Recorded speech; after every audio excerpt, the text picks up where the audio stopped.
You're listening to a podcast from the South China Morning Post.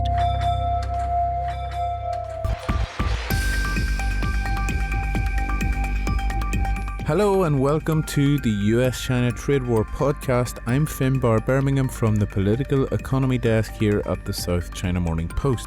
It has been another busy week as we track the economic impact of the coronavirus.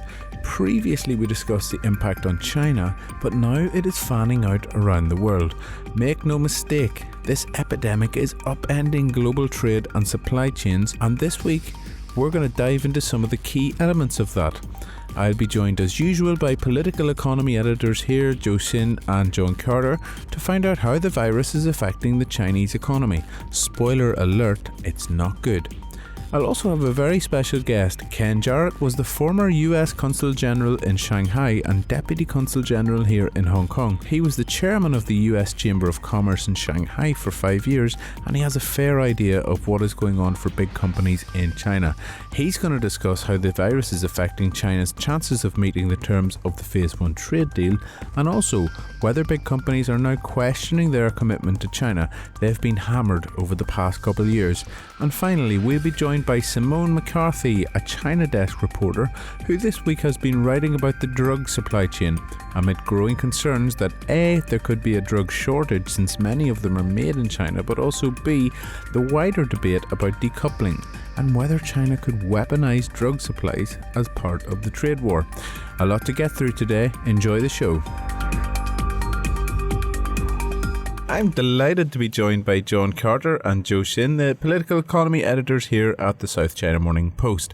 When we last spoke last week, gentlemen, we were on the verge of seeing the first gauges of how the Chinese economy has been affected by the coronavirus outbreak, the Purchasing Managers' Indices.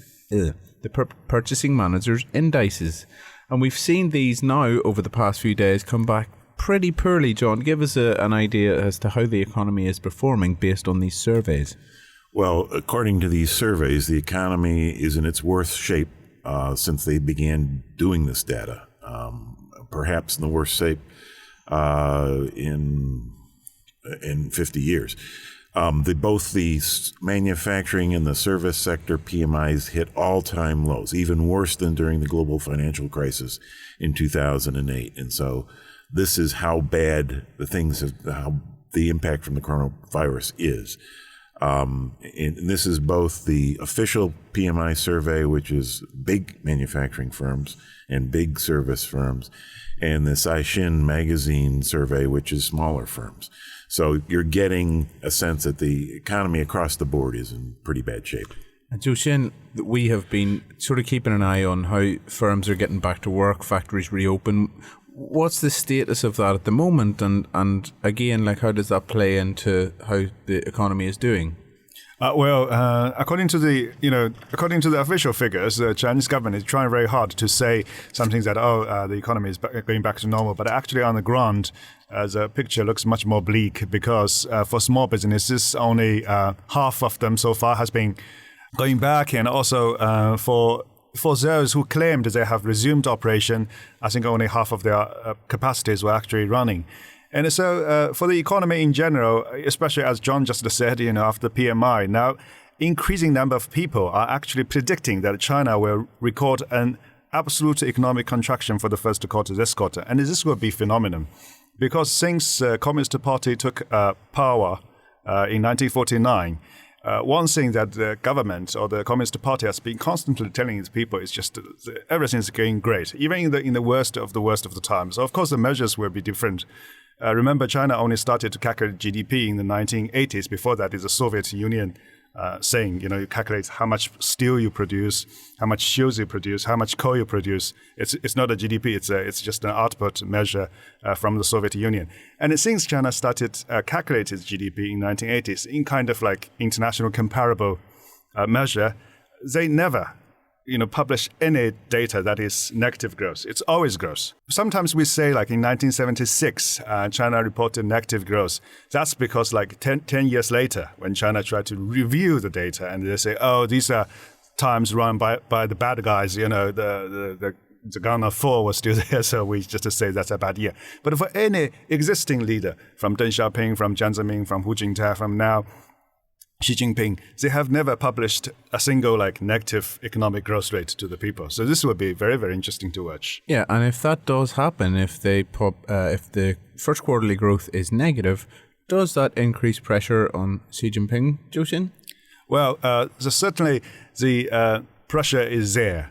As we can clearly see from the recent government statements, now the keywords from Beijing is about stimulus, new infrastructure investments. Instead of in the last 2 or 3 years, the keywords will be cutting debts or, rebalance the economy. For now, there are huge pressure on local governments to restart the factories and social orders as quickly as possible.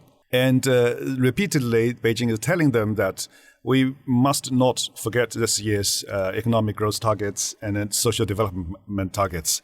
Although Beijing hasn't announced it, everybody is guessing that's about 6% of GDP, which is a very tall order given consideration of the current circumstances. All the major provinces have had their NPCs and they have published their growth targets for 2020. And most of them, the lowest could be Tianjin, I think it's 5%, and the highest was 7%. So reasonably we can assume the eternal target is 6%.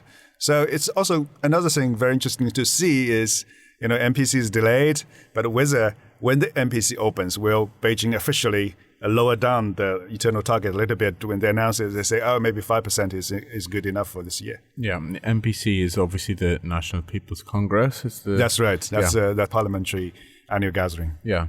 John, we will over the weekend have another snapshot of the economy in the form of trade data, exports and imports, and we're expecting these to be pretty bad. Before we just focus on that, it's worth saying that all of the economists' forecasts for PMI were way out, right? Yes. No, the PMI numbers were half of what people expected. In other words, twice as bad as people expected. Yeah, so it's probably a sign as much as anything that nobody really knows what's going on in China at the moment. But the trade data tomorrow will be an indicator as to how things are going, because we know from the stories that we've written that people haven't been able to get their goods on ships. They haven't been able to export their products. They haven't even been able to make their products. So this should feed into the trade data. It should, although the trade data that will be released tomorrow on Saturday is combined data for both January and February. And so the depth of the problem in trade may be partially hidden. The coronavirus didn't become evident until late January. And then you had Chinese New Year starting in late January. So early in January, you probably had a surge in exports and imports ahead of the Chinese New Year before the coronavirus. But then the coronavirus hit, and I'm sure February data by itself would be very, very bad. But combined with what might not be bad January data, it might be mildly bad, when in fact the actual situation will be worse. So we won't know really how bad the trade situation is until we get March data in early April. Yeah. And just a quick point before we go, we have been running a decoupling series on the website and in the newspaper. It's looking at how China's relationships with the rest of the world are changing because of the coronavirus. John and Zhou, give the listeners a quick idea as to what are in these stories and what they can expect to find. Well, in general, because of the trade war and because of rising, I guess you'd call it cultural tension between China and the United States, decoupling was underway. It was most pronounced in trade, but it was in other areas as well. But it wasn't too rapid a pace. But the coronavirus has accelerated the pace. It is dampening trade even more, obviously, but it's also, with the United States restricting Chinese from coming into the U.S., the people movements have been eroded significantly. And that's not just with the United States. It's a global decoupling because everybody is locking down their economies or starting to because of the virus outbreak. And then because China is the factory of the world, it's hitting global supply chains heavily. And we're starting to see problems with manufacturers not being able to get parts for their manufacturing processes. One story we wrote this week was that most of the key chemical ingredients for medications worldwide are made in China. But because those factories are not able to produce, then there is a potential in months ahead for shortages, at least spot shortages of certain medications. And so the decoupling rumbles on and has gotten a big push from coronavirus. Exactly. John made a very good point, because this coronavirus happened at a time when there's already a trend of decoupling between China and the rest of the world. And the coronavirus happened at possibly the worst time for Beijing. So that's why Xi Jinping is really worried. And she has clearly ordered the local governments that they must pay attention to these foreign invested enterprises to make sure that the impact on them can be minimized. However, the situation is still very bad. Even, apart from investment and trade, even in terms of people flows, we have a story today talking about Chinese flights and airports. China has such a high ambition to become a global air hub. As we all know, we live in Hong Kong, but Shenzhen and Guangzhou, and ambitiously catching up with Hong Kong, become the regional air hub. But now coronavirus, it seems to putting all these things into question.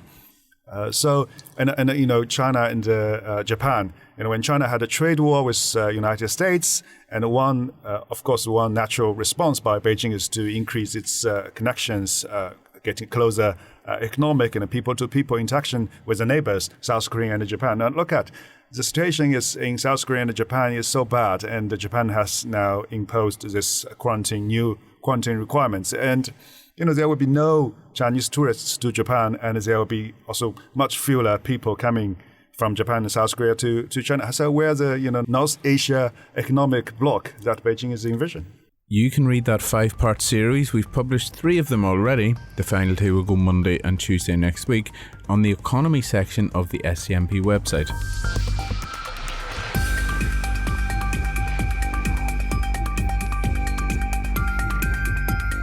Hi, this is Ken Jarrett. I'm currently a senior advisor for the Albright Stonebridge Group based in Shanghai.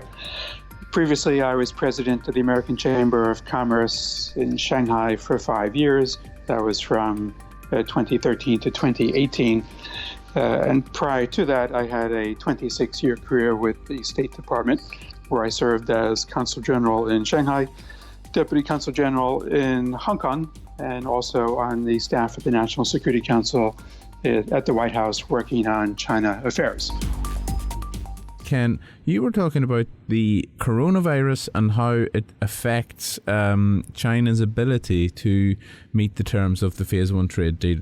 And we have written about this a lot because obviously, demand will be weaker, but they will need more stuff generally, right? Because things have slowed down. But just generally, in your view, what are the chances of this being done and achieved, and China keeping to the terms of the deal over the next 6 months, say when it starts to sort of try and recover, try and deal with the fallout of the coronavirus shutdown? Well, I would divide my response into 2 parts, because the most important consideration, at least I would argue, is still the politics of the agreement and the political support to adhering to the commitments. And on that score, I don't believe there is anything we've seen that would suggest that China has a weaker commitment to the agreement.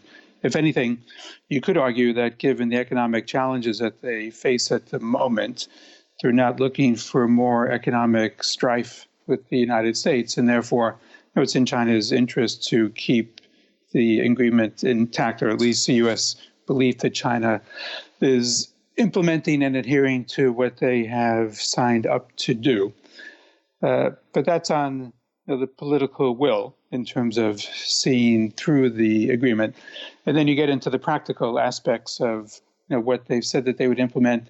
And here too, there are some distinctions. I think the matter that gets everyone's attention is a commitment to buy more things from the United States. So that $200 billion shopping list, mainly of goods, but also some services. And within that, it's broken into 4 large categories. But the manufactured items actually has a price tag of close to $78 billion over 2 years. And that's a number that everyone was skeptical about actually when the agreement was signed.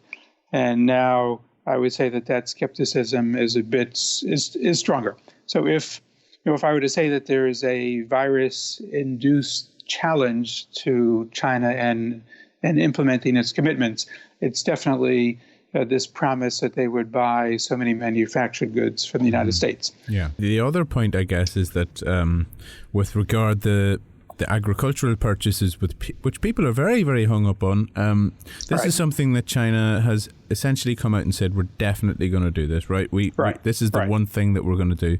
You could call it the low-hanging fruit or whatever, but this is something China has actually been moving quite quickly towards without making huge purchases at this stage, but like laying the ground, opening various markets. Poultry is in, beef is in, stuff like that. And do you see that as a sort of easy win because Beijing needs it and Trump needs it because of the farmers in the election? Right. Well, I'd say so. It's an easy win, and it's an important win because, as you suggested, China is not blind to what's driving the politics of President Trump, and they know that the farmers are uppermost on his mind, which means that all parts of the agreement that touch on the American agricultural community is something that China will work particularly hard to try to respect. And we see this so far. Part of it might simply be the way the agreement was structured for the market access commitments in agriculture and food areas. There are a lot of steps that China promised that they would take within the first 30 days of the agreement taking effect. And so we're just past that window, and they've done a number of things in February related to poultry, even pet food, beef, and other agricultural commitments. So that's moving along, and there are signs, as you said, of China moving to buy soybeans and other agricultural products from the United States. Yeah. And the numbers here are reasonable. These are things that it's actually.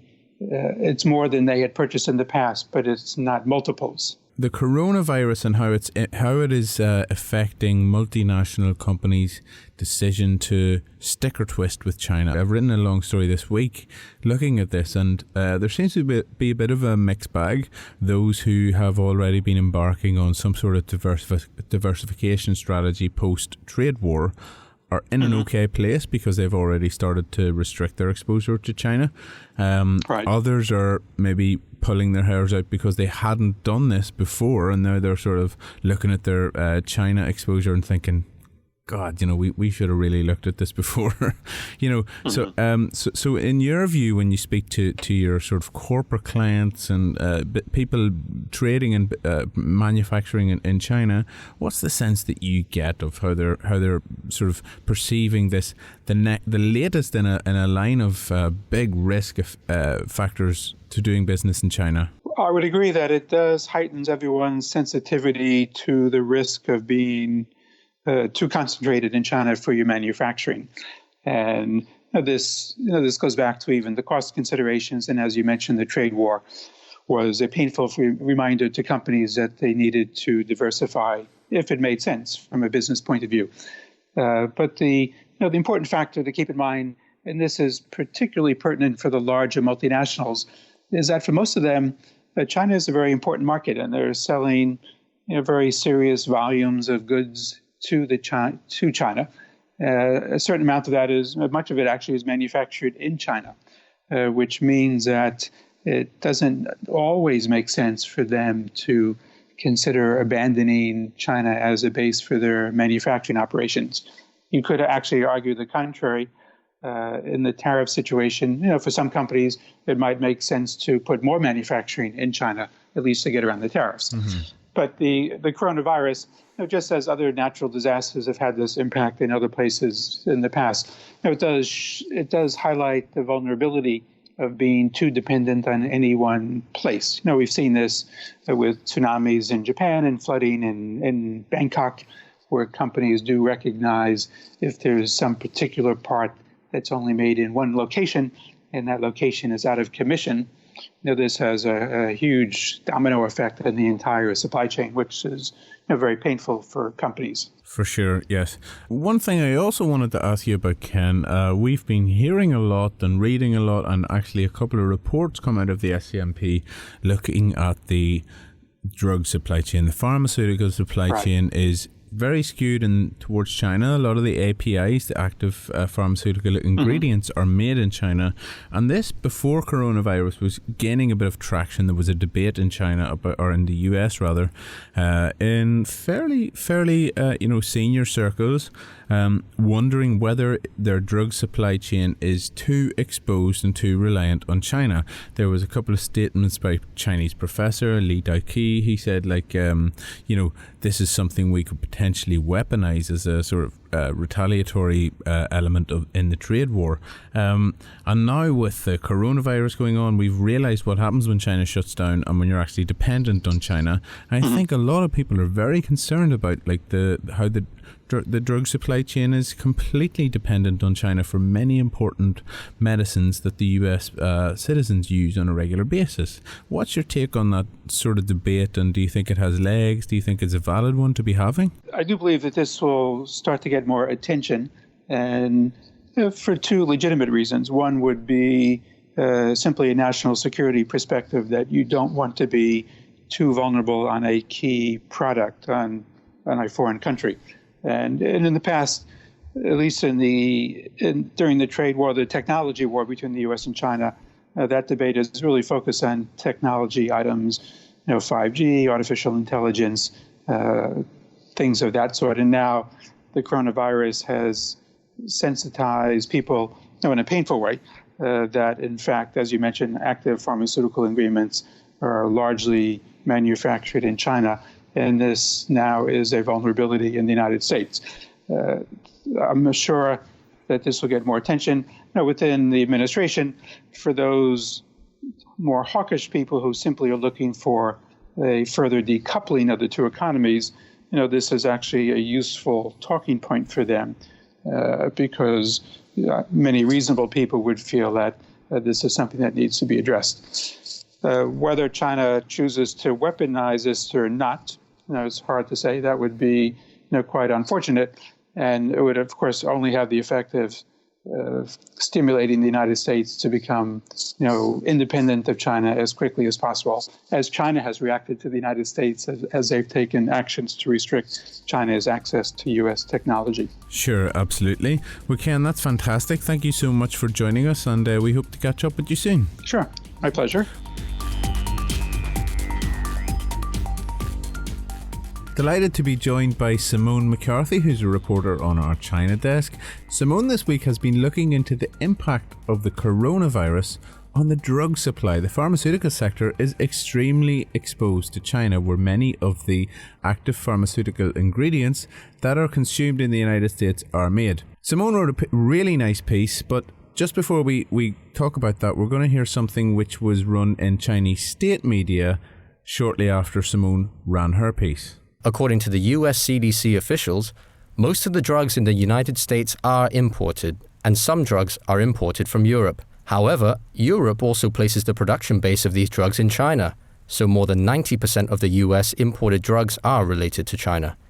The implication is that, at this time, if China announces that its drugs are domestic and bans exports, the United States will fall into the hell of the new coronavirus epidemic.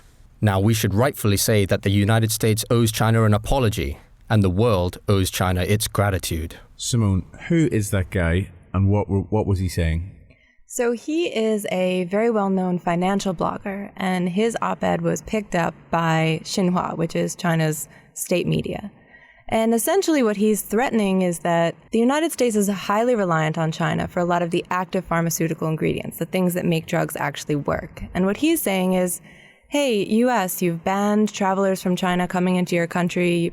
You've essentially said that, in fact, the coronavirus in China could be good for the US economy, as Wilbur Ross said, US Commerce Secretary. Yeah, and Larry Kudlow too. Yeah, exactly. And so really, I think his point is inflammatory and exaggerated, but it's something that has been a concern within the United States, that China really holds the strings to a lot of these active pharmaceutical ingredients that end up in generic drugs in the United States, and that China actually holds that over the United States. Yeah, and that's something which has been rolling for a few months in Washington. There's been a really active debate about the weaponization of the drug supply chain. A few comments out of China suggesting that it was a tool in the armory to be used in the trade war, and I think there's been a number of commissions in the US which have been sort of waking up to this over the last few years, like very important drugs used to treat heart pressure and a number of other illnesses which are very prevalent in the US are reliant on the China supply chain.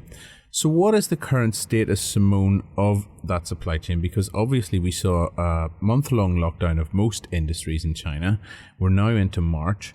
Are we seeing that those drugs are being made, or is there a real sort of disruption to the market?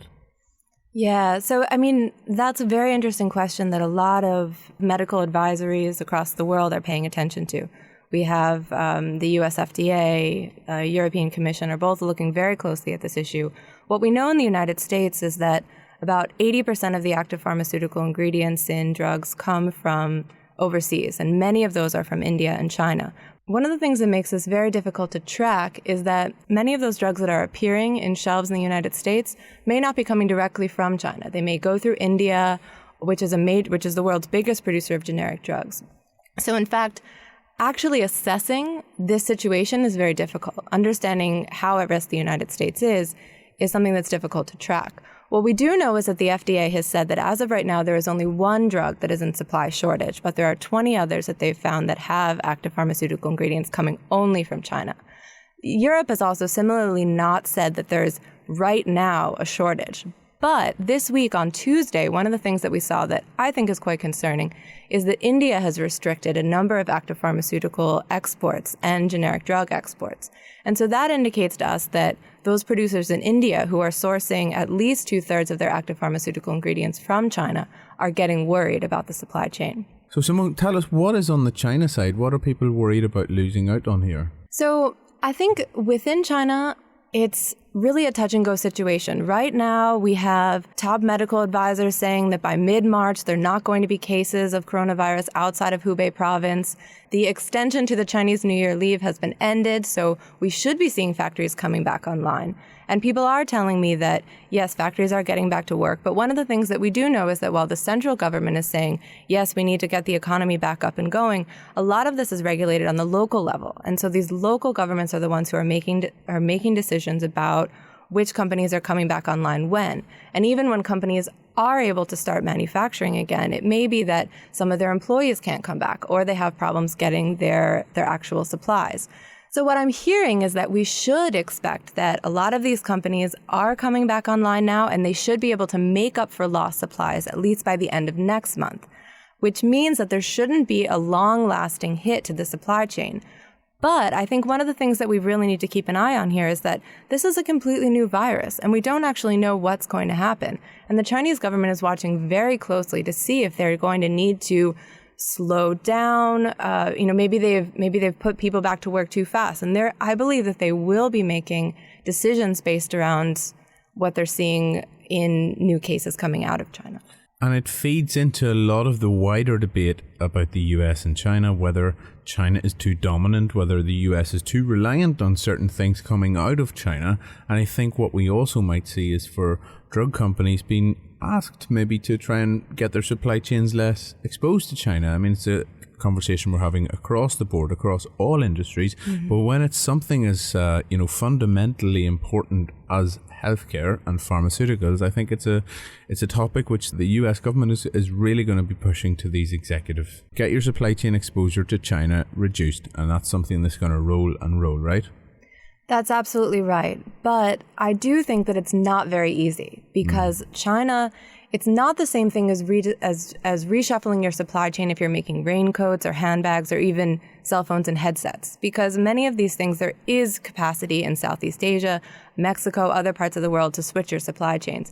But China really has, it is the world's largest producer of active pharmaceutical ingredients. It has a massive chemical industry. And so a lot of what I'm hearing is that it's not going to be easy for companies to make that shift. One thing that I do think we can keep an eye on, though, is India, because India also has a huge chemical production sector. And so a lot of this production could probably be picked up by India. So that may be one shift that we should look out for in the coming months and years. Simone, thank you so much for joining us. And just before we let you go, give us a thumbnail sketch of the sort of things that you've been covering at the SCMP over the past week or two.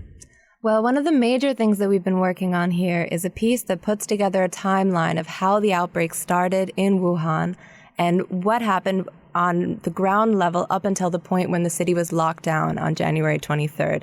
It's a report that we worked on with several journalists who were actually on the ground in Wuhan, and I highly encourage people to check it out. It's a great piece. And where can we find you, or where can the listeners find you if they wish to follow you on Twitter?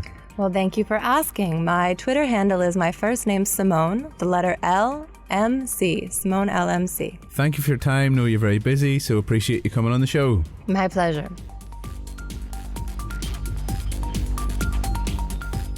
Thanks for listening to the US-China Trade War podcast. I have been Finbar Birmingham. You can follow me on Twitter at FBirmingham, that's BER, not like the city. Follow our team at SCMP Economy. And please do take a moment to like, subscribe and share the podcast on whichever platform you're listening. We also have another few podcasts in our stable, Inside China and Inside China Tech. We're doing some great reporting, if we do say so ourselves, about how the virus is really affecting different parts of Chinese society. So please have a listen, a like and a subscribe. All the best until next week.